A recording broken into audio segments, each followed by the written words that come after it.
নমস্কার, আমি জয়া। আমার চ্যানেল তেজপাতা হোম ডেলিভারিতে আপনাদের সকলকে জানাই স্বাগত।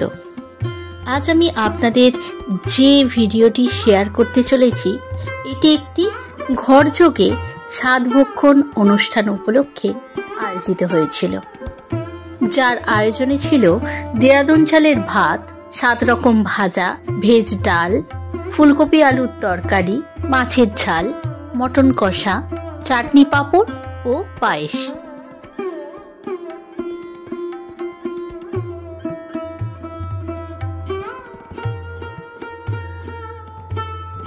এখন আমি সবার প্রথমেই 7 রকম ভাজাভুজি যেগুলো হবে তাদের মধ্যে পরিমাণ মতো লবণ, হলুদ আর লঙ্কার গুঁড়ো খুব ভালো করে মাখিয়ে দেব।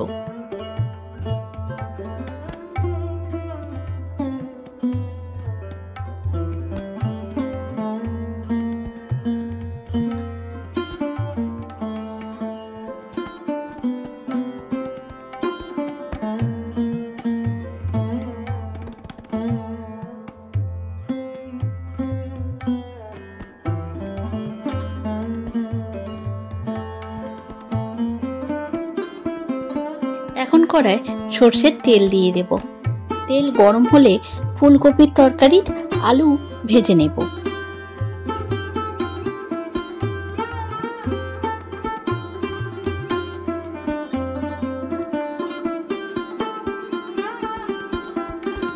আর ওদিকেও ভেজ ডালের সবজিগুলো ভেজে নিচ্ছি।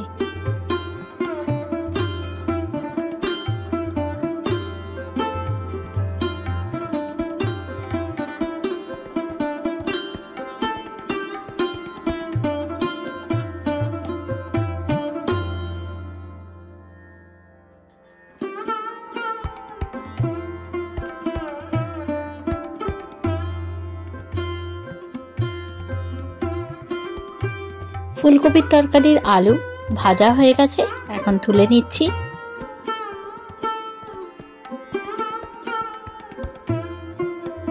এরপর ফুলকপিগুলো ভেজে নেব।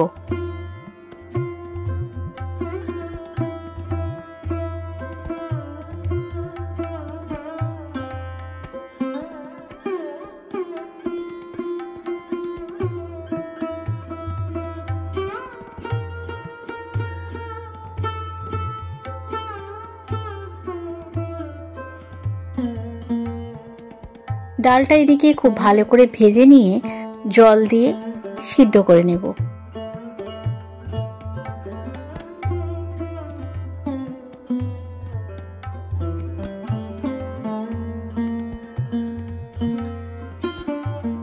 ডালটা এখন সিদ্ধ হয়ে গেছে। ভেজে রাখা সবজিগুলো ডালের মধ্যে দিয়ে খুব ভালো করে মিশিয়ে নিয়ে একটি পাত্রের মধ্যে ডাল ঢেলে রাখবো। ডালের সম্পূর্ণ রেসিপিটি দেখতে চাইলে আপনারা চ্যানেলে দেওয়া ভেজ ডালের রেসিপিটি ফলো করতে পারেন। আচ্ছা, এখন 7 রকম ভাজাগুলো পরপর রেডি করে নেব। প্রথমেই পোস্ত আলু ভাজা রেডি করে নিচ্ছি। আলুর মধ্যে লবণ আর হলুদ আগে থেকে মাখিয়ে রাখলে আলুটা ভাজতে খুব বেশি সময় লাগে না। তেলের মধ্যে আলু দেওয়ার পর 5 মিনিট ঢাকনা দিয়ে রান্না করে নিতে হবে। তারপর গ্যাসের ফ্লেমটাকে বাড়িয়ে দিয়ে ভালো করে একটু ভেজে নিলেই আলু ভাজা রেডি হয়ে যাবে। তারপর তেল থেকে আলু তুলে নিয়ে কয়েক ফোঁটা ঘি, ধনিয়া পাতা আর পোস্ত ছড়িয়ে দিলেই রেডি হয়ে যাবে পোস্ত আলু ভাজা। এরপর বেগুন ভেজে নিচ্ছি।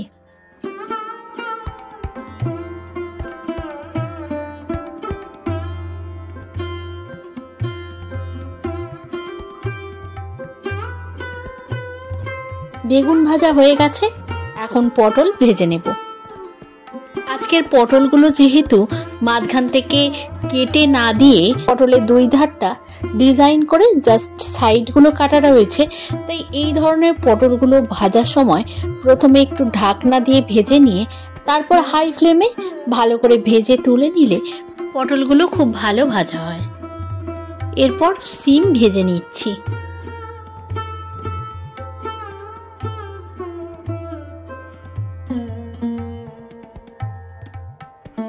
শিম ভাজা হয়ে গেছে, এখন ঢেঁড়স ভেজে নেব।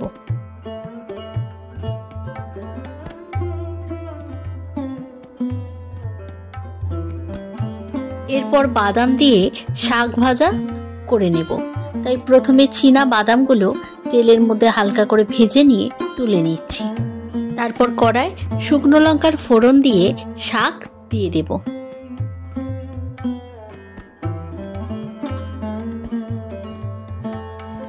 ভাজতে ভাজতে শাক একটু কমে এলে শাকের মধ্যে স্বাদ অনুযায়ী লবণ আর চিনি দিয়ে দেব।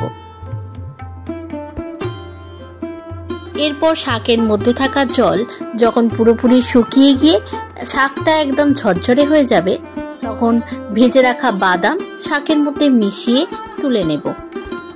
তারপর উপর থেকে হালকা করে পোস্ত ছড়িয়ে দিলে রেডি হয়ে যাবে বাদাম দিয়ে নোটে শাক ভাজা।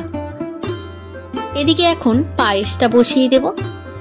এই পায়েসের রেসিপিও চ্যানেলে দেওয়া রয়েছে, সেখান থেকে রেসিপির ডিটেলসটা দেখে নিতে পারেন। 7 রকম ভাজা হয়ে গেছে। এখন ফুলকপির তরকারি বানিয়ে নেব। কড়াই সর্ষের তেল দিয়ে তেলের মধ্যে শুকনো লঙ্কা, তেজপাতা, দারুচিনি, ছোট এলাচ, হিং আর গোটা জিরে ফোড়ন দিয়ে দিলাম। ফোড়নটা খুব ভালোভাবে গরম হয়ে আসলে কেটে রাখা ক্যাপসিকাম কুচি দিয়ে দেব। হালকা করে এই ক্যাপসিকাম ভেজে নিয়ে নারকেল বাটা দিয়ে দেব।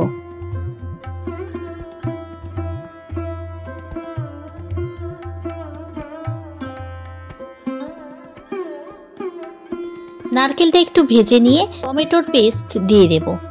এখন টমেটোর কাঁচা গন্ধটা যতক্ষণ না যাচ্ছে ততক্ষণ এইভাবেই ভালো করে টমেটোটা ভেজে নিতে হবে। তারপর আদা বাটা দিয়ে দেব।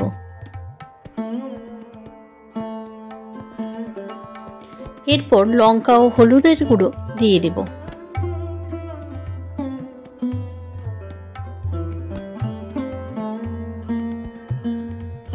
এখন কিছু ধনেপাতা কুচি দিয়ে দেব। এইভাবে মশলা রেডি করে নেবার পর এখন কাজু বাটা দিয়ে দেব। তারপর রঙের জন্য কাশ্মীরি লঙ্কার গুঁড়ো দিয়ে দিলাম।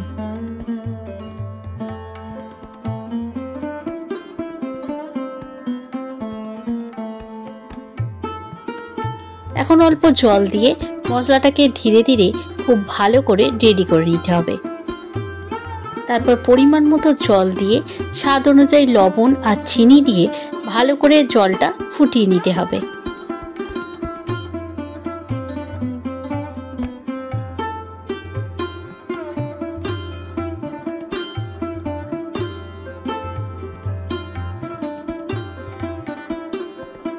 তরকারির জল খুব ভালো করে ফুটে গেলে ভেজে রাখা আলু প্রথমে দিয়ে দিতে হবে।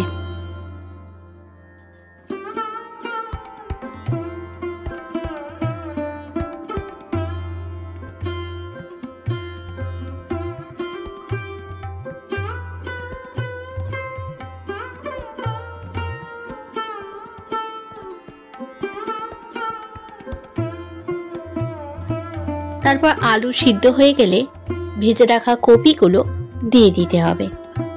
কপিটা যেহেতু ছাকা তেলে ভেজে নিয়েছি, তাই আলুর সাথে কপি দিলে কপিগুলো কিন্তু পুরোপুরি ঘেটে যাবে। তাই আলু সিদ্ধ হয়ে যাওয়ার পর কপি দিয়ে দিলাম। তারপর ফুটতে ফুটতে তরকারির জল পুরোপুরি কমে গেলে ঘি আর গরম মশলা দিয়ে খুব ভালো করে মিশিয়ে নিয়ে ফুলকপির তরকারি নামিয়ে ফেলবো।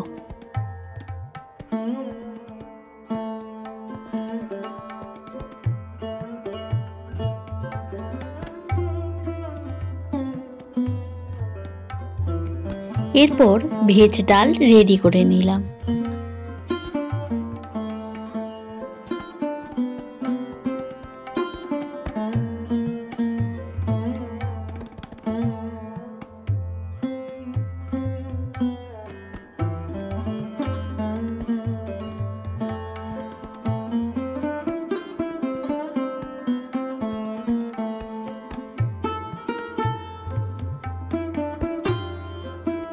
এখন মাছের মধ্যে লবণ আর হলুদ মাখিয়ে দেব।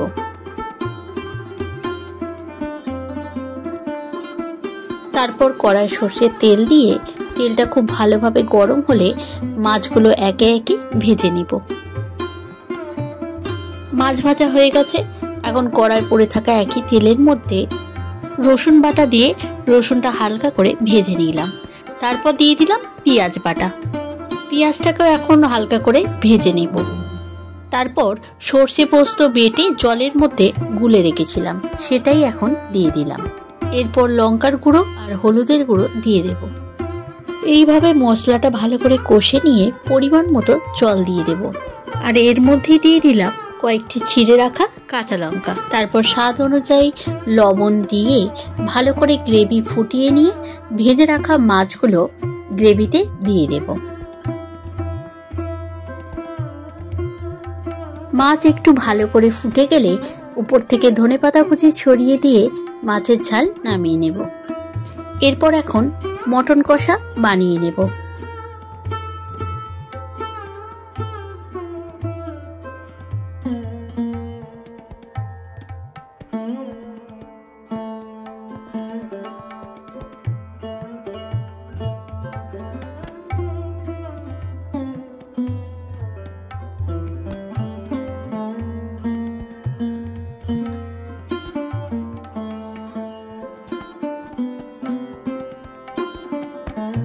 প্রথমে কড়াই সর্ষের তেল দিয়ে তেলের মধ্যে তেজপাতা, শুকনো লঙ্কা, গোটা গরম মশলা আর গোলমরিচের ফোড়ন দিয়ে দেব। তারপর ফোড়ন একটু গরম হয়ে আসলেই এক্সট্রা যে মটনের চর্বিটা এনে রেখেছি সেটাই তেলের ওপর প্রথমে দিয়ে দেব। এখন এই চর্বিটা খুব ভালো করে ভেজে নেব। এরপর চর্বি খুব ভালো করে ভাজা হয়ে আসলে প্রথমে রসুন বাটা দিয়ে দেব। রসুনটা একটু ভেজে নিয়ে পেঁয়াজ কুচি দিয়ে দেব। যেহেতু চিকেনের তুলনায় মটন রান্না হতে অনেকটা বেশি সময় লাগে, তাই মটন কষতে কষতে অটোমেটিক পেঁয়াজটাও গলে যাবে, সেই জন্য এখন টমেটো কুচি দিয়ে দেব। এরপর আদা বাটা দিয়ে দেব। এরপর লঙ্কার গুঁড়ো, হলুদ গুঁড়ো আর রঙের জন্য কাশ্মীরি লঙ্কার গুঁড়ো দিয়ে দেব।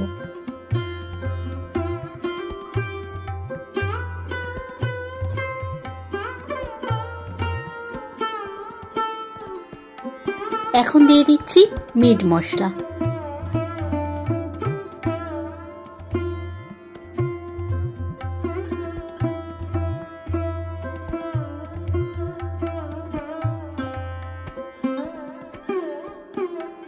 এরপর অল্প একটু জল দিয়ে কসুরি মেথি পাতা দিয়ে দেব।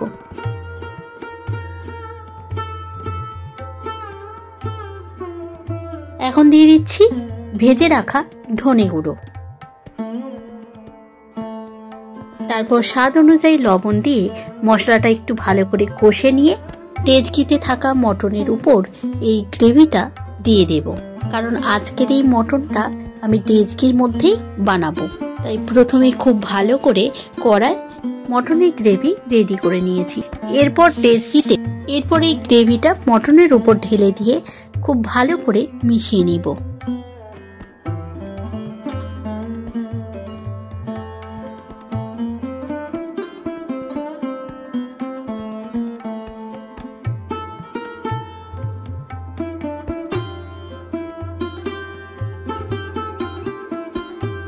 এরপর গরম জল দিয়ে দেব। তারপর কাজু গুঁড়ো দিয়ে দেব।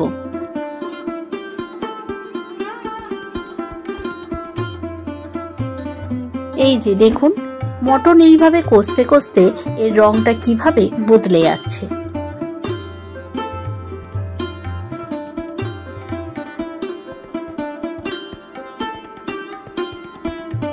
মটন এখন হাফ সিদ্ধ হয়ে এসছে।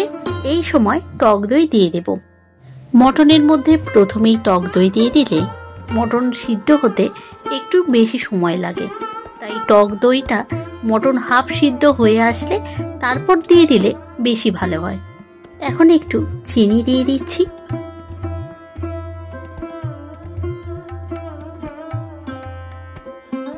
ডেজকির ঢাকনা দিয়ে মটনটাকে ধীরে ধীরে এইভাবে রেডি করে নেব। মটন এখন প্রায় হয়ে এসছে, তাই গরম মশলা গুঁড়ো দিয়ে দিলাম। এইভাবে এই মটনটা রেডি করতে আমার সময় লেগেছে প্রায় 1 ঘন্টার মতো।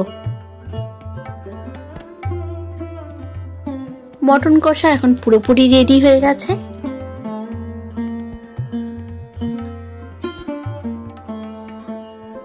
আজ যা যা রান্না ছিল এখন সব কিছুই প্রায় রেডি।